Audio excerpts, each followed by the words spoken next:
So the first season of Agents of S.H.I.E.L.D's wrapped up, and aside from a little blurb about a week or so back, I haven't really talked about this show, cause I haven't really cared. But you know what? I finished the entire first season, so you know what? Let's throw out some thoughts on the thing. I should probably mention up front, this is going to be riddled with spoilers, so if you are not caught up on the entire first season and it matters to you, you might want to leave about now. In the interest of this not just being a complete bashing of the thing, well, let's start with what works. Some of the cast works really well. Clark Gregg, returning as Agent Coulson. He was good. He was always good, and I wish he had been the central focus a little more firmly. He actually felt sidelined a lot of the time. So even though he was really good, I feel like he got underused. Ming-Na Wen playing May. She's just awesome. I mean, I just love her. She is inherently awesome, and she was just perfectly stoic, kick-ass. You didn't want to mess with this chick, which is it's hard to do that sort of character without them just seeing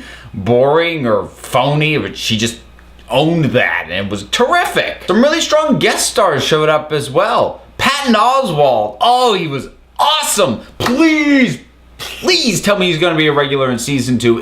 It would elevate the show immediately. Bill Paxton worked really well for what they used him for. The character by design I wasn't a huge fan of, but he played it really well. And some of the other things that worked, I really have to talk about what didn't work first, because they were ways that the show improved. So, well, you may have noticed I only mentioned 2 members of the regular cast, because the rest of them...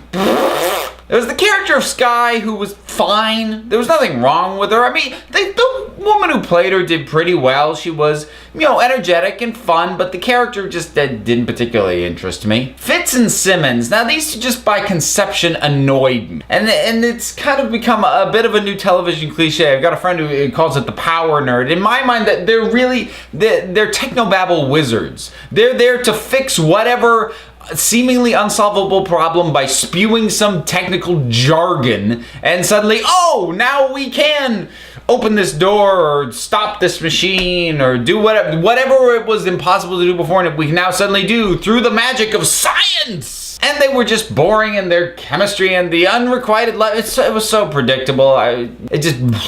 One of the ballsiest things this show did was get them in a position where they were gonna die, but it didn't have the follow through to actually kill them. I really wish it had. Another character I wanted to die, and I mentioned this last time I talked about this show, Ward. He should have died. He should be dead. And that's not really being driven by the fact that I don't like the character. I don't, for the record, let's be clear. But the reason I said he needs to die is because leaving him alive, him coming back is gonna serve no proper function. He should not be redeemed. He really should not. He took action to kill these other two, and as far as he knew, they were dead. So it wasn't like, oh, I secretly saved your life. No, he tried to kill them. His betrayal of the team was so fundamental and so long-lived that there is no reason for him to come back. He does not deserve redemption. He should have just died. And the last episode of the show kind of made it clear that they weren't going to go all-out villain with him. They were going to leave that little bit of, oh, but he's still... No, just kill him. I wanted him to die. Actually, I wanted him to die in a very specific way. I wanted Sky to kill him. I wanted her to put 2 bullets in his head. Take him out. No more issues with him as far as story issues go, because it's gonna cause a mess when they inevitably bring him back. And bonus, it would have been like full indoctrination of Sky into this world of spies and life and death situations, and I think that would have solved a whole lot of problems. The entire first half of the season, I barely even remember. I mean, format-wise, it was kind of a unusual occurrence of the week thing. And, you know, that sort of format really had its heyday with X-Files and Buffy. Very few shows have been able to pull it off since then. Fringe kind of did it, but it's just a format that doesn't seem to work anymore. And this show was stuck in that format for the first half. But it wasn't just that. There was just something about the fact that even though this was a small team, that it had the entire force of S.H.I.E.L.D. behind it. So when they go and take out one dude who can kind of do fire, or some guy who built the Weather Dominator from G.I. Joe, out of garage parts, you know, it's like, if they almost feel like bullies. It feels like they're not taking anybody that's actually a threat to them. I mean, I understand the people they're taking out are dangerous and whatever, but it almost seemed like, you know what, local authorities maybe could have taken care of that for you. It didn't require this, which was another part of the problem. This show had a real big villain issue because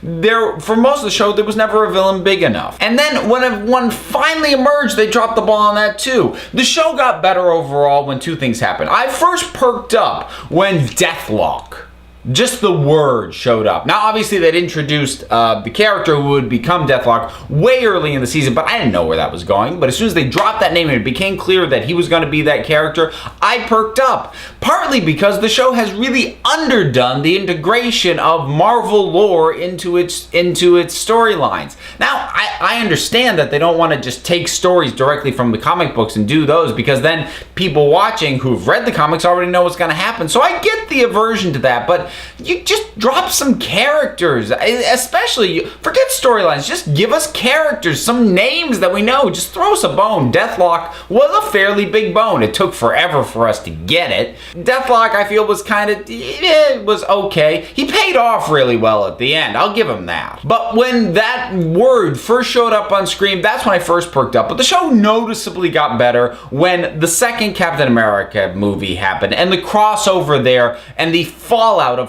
basically Hydra having infiltrated S.H.I.E.L.D. and pretty much taken the damn thing over. Suddenly, we had a villain. We had a villain worthy of S.H.I.E.L.D. And what's more, the team didn't have the full force of S.H.I.E.L.D. behind them anymore. Now they were on their own, and they were really the underdogs, and suddenly I was much more interested and much more invested in what they were doing.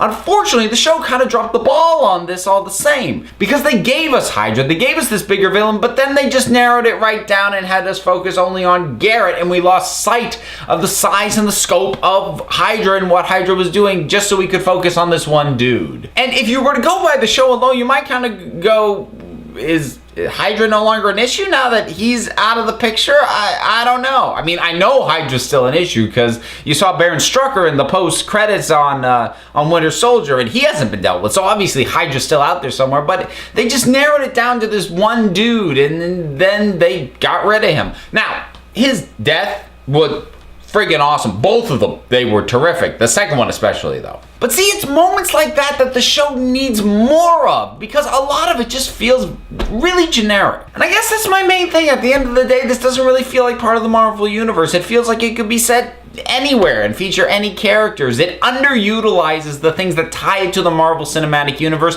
or to the comic books. Now, will I be back for the second season? Yeah, probably. Enough things turned around in the second half, and especially in the last episode. That last episode was good. It was solid.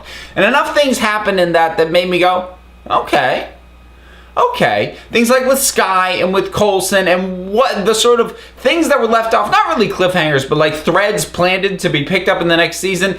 I'm not going to say I'm invested, but I'm intrigued. I'm intrigued enough to come back and give the second season a shot, because we've got a second season, and also we're going to be getting the limited season of Agent Carter, which I really hope they can at least integrate that into Agents of S.H.I.E.L.D. better than they have the actual Marvel Cinematic Universe. Because one of the coolest things that was going on is in those last couple episodes where they're having to use old-fashioned tech from the days of the Howling Commandos, which, first of all, the guy whose grandfather was in the Howling Commandos, Trip, they need to make him a permanent part of the team, because he beats the hell out of Ward. He's fun, he's energetic. Ward was stupid and boring and annoying and had a ridiculous romantic angle. I don't care. Didn't care before he was a traitor. Once he was a traitor, it was like, cool, we can kill him, and they didn't even do that. Anyway, bringing it back, I like that sort of integration. It sort of shows that early sense of, you know, here's all the stuff they wanted before, and it can impact how things are going on now, and I'm hoping we can get that feel between a second season of Agents of S.H.I.E.L.D. and of Agent Carter. So